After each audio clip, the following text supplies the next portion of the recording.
Here, Funk Flex. You mentioned in your freestyle, you mentioned about maybe I don't like Tupac. No, you did. You did. No, I want to go back to and did I offend you? Are you a Tupac fan? I'm a huge Tupac fan. Stan. Did I offend you with my comments about Pac? You can be honest, bro. I'm gonna tell you the truth. I never because I offended a lot. I didn't even hear your comments on Pac. I maybe just saw like a headline. I don't really even know what it said. Just like it was something like Funk Flex hates on Tupac. All right, okay, and I get it, and I can see where I never really delved too deep into it. Why don't you tell me what your qualm with Tupac you're a Tupac fan, and you know, I'm a huge, you know, I want to. It's funny how I've, you know, just so you know, for people who don't know, you know, and without giving up my age. You know, I was on the radio when Humpty Dance went platinum. Got a plaque. I played their album release party. Like, you know, I've been doing this a long time. And, you know, my vision of him was always energetic, love hip hop. And I really loved the Tupac. I like the Interscope Records, Dear Mama, Pac, of course, more than the Death Row Pac. Right. Because to me, the Death Row Pac was a short time. It was 2 years. And I remember he was on a label that wasn't important at the time because Interscope had no...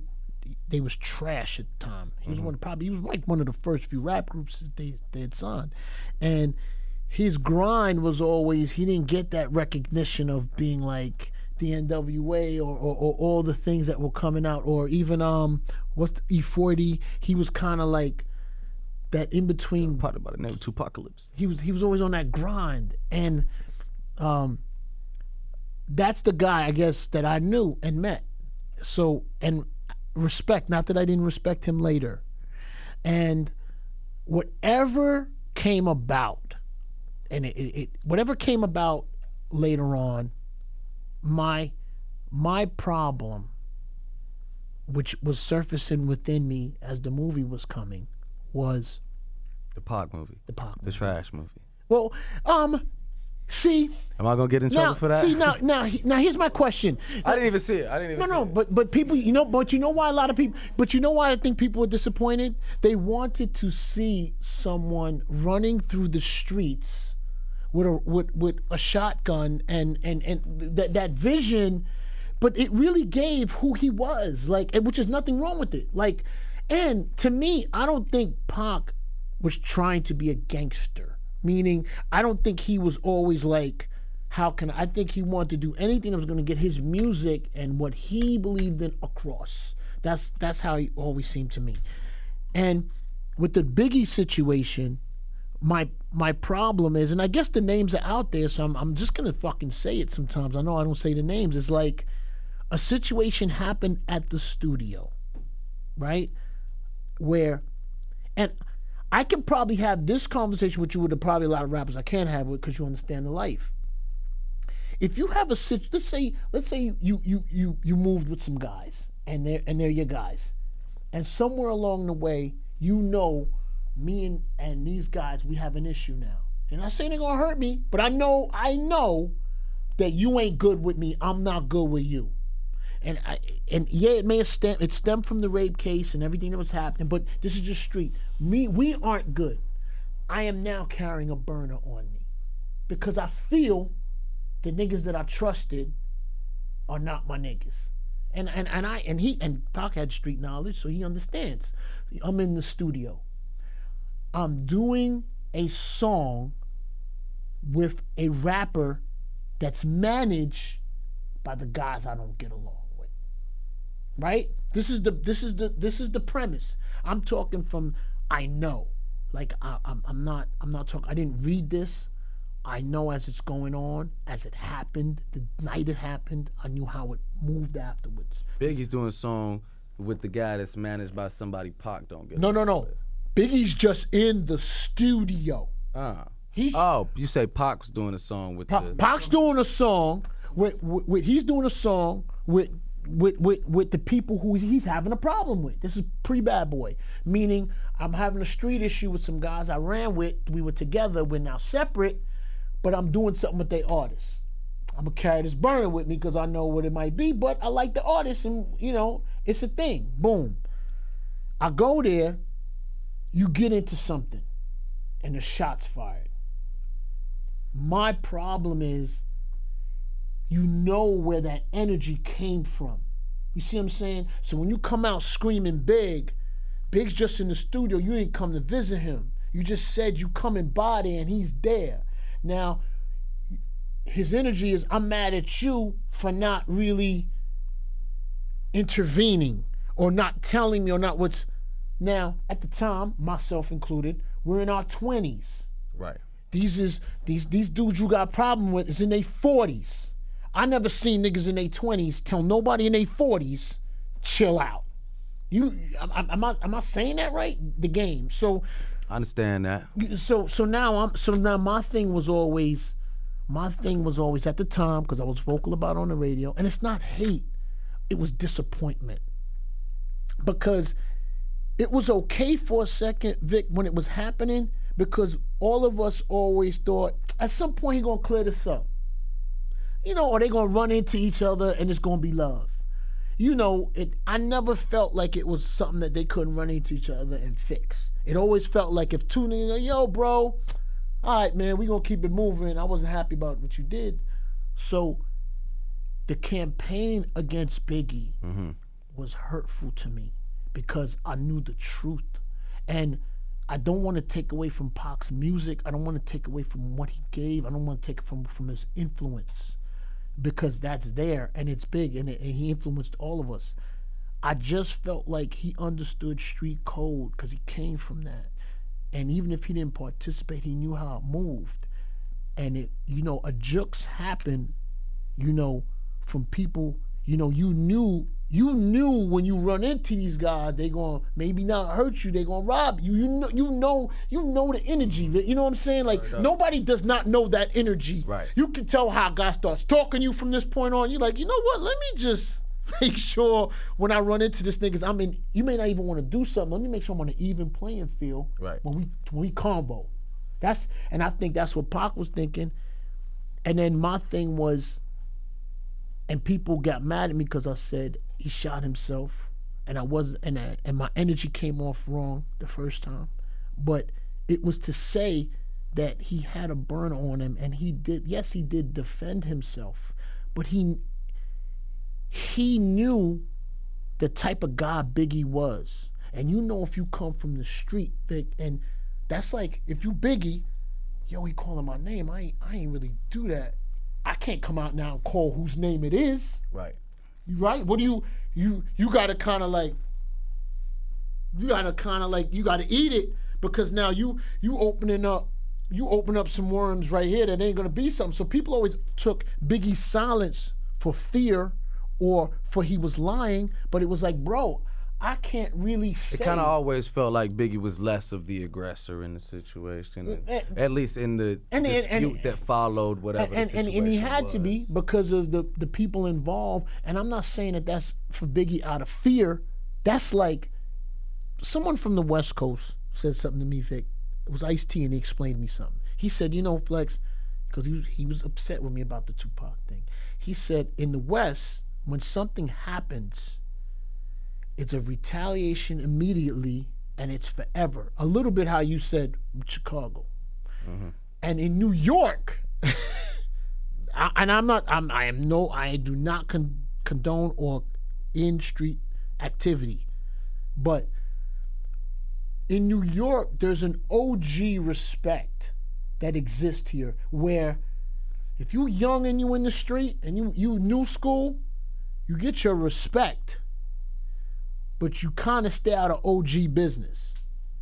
So however that OG is moving, which is Biggie's situation, because when he explained that, which is Biggie's situation, and I mean, I'm like everybody says it, right? You know, I ain't gonna say they names because I don't want to snitch, but The S word. yeah, I don't want to snitch, but that team, right? That's from Queens, like You talk about that team. no. Is it Supreme? No, team? not Supreme Team. I'm gonna tell you off the mic, but you know it's understood who was there in the room, Right. Like look, like who was there, how it progressed, everything. But those are OGs, like you know what I'm saying. So when the OGs were moving, now I'm gonna say something that as a Pac fan and maybe Pac fans are gonna take a little thing to, but to me in the street. And it's just my eyes. Here's a team that Biggie, whoever's hot at the time, Buster, everybody's waving from afar, me included, because niggas try to put them around me as well. You, bro, what's up? You see him in the club, you dap up, you shout him on the mic, keep it pushing. We ain't doing nothing together. We not moving nothing together. Word up. You know, but it's cool. But they was also the type dudes that respect that. All right. Cool, you know what I mean? But we here if you here. Right. So the door's always open. Cool.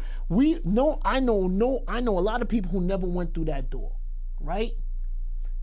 And I don't know Pac personally, but I think he felt by going through that door, he gambled the one-up. Because you know, if you're running with the team that's in control, and here I am, I'm on that team. It's a one-up now over all y'all niggas, because I'm running with them. And to be honest, they were strong. When they was running together, there was a strength of don't fuck with me. Everybody was on that page. We knew it. So you know what the energy is, right? Now, when that page got fucked up, we seen that page. You know, you run for strength, because here, we from the street, and I'm actor Hollywood, music. You know, this is strong right here. We going through doors together. You know, we beating up niggas, whatever it is. We doing what we doing. Streets is ours. So they giving that energy. Then when it got messed up in between them, I'll keep it a buck. I can't speak for Big and other niggas, but other niggas was like, yo, bro, nobody's coming in this now. Right. When it was moving, niggas run through the club, you know, breaking bottles, beat niggas up, rob niggas, everybody's good. Except for the niggas with the bottles. Yeah, but everybody's good. Losing their money and shit. when the power was there, everybody was good, Vic. But then when it became in, so niggas is like, bro, no one's getting in that. But so then when nobody didn't get in, I feel like he turned on Big. And I feel like he said, look, this is a small part of his career that he's done 20 things that I love and agree with. Mm-hmm. And I guess to say why that spread for me, Vic, is because, and it doesn't matter that Big was from New York, he could have been from anywhere.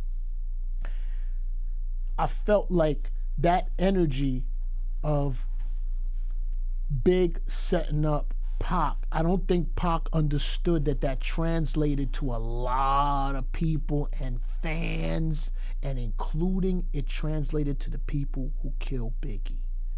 And it's not Pac's fault, rest in peace, because I do think he would have pieced up the situation. Yeah, me too. I don't think Pac would have rode that to the grave, and he had an untimely death. And I think in turn with the untimely death, it never got to get pieced up. So now Big's out here, you know what I'm saying? And then people can always say who set him up and what happened, everything else. All of that though, that was enabled to happen because the energy was already out there of what happened. So I don't hate Pac. I was only at one point I was disappointed. And you know, inner circles, when this happened, Vic, was happening like the week of, because rest in peace to Stretch, and you know, everybody's on the phone because niggas know each other. Like, his niggas is Queens niggas, so everybody's like, bruh, why is Doggy saying that, you know, there's no internet. Niggas is just like, when they see niggas like, yo, what the fuck's going on?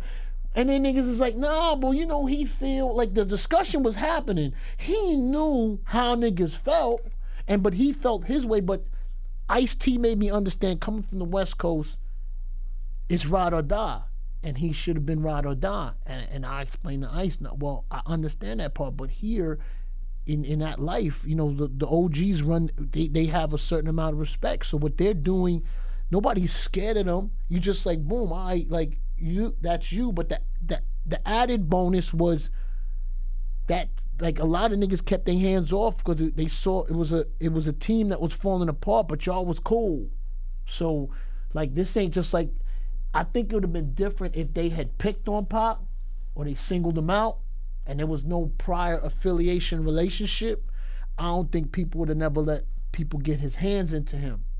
But because he had already accepted him into their team, and then now he's not accepting them, it looked like, yo, bro, we just gonna stand back from afar. So that's my thing. That's my thing with the whole Pac Biggie thing. I love them both, and I knew them both. I knew Biggie in a much different way, but you know, I guess I wish he didn't die so untimely. I wish Pac was still here. I wish Pac didn't die so untimely. I wish he was still here because I believe in my heart he would have cleaned that up.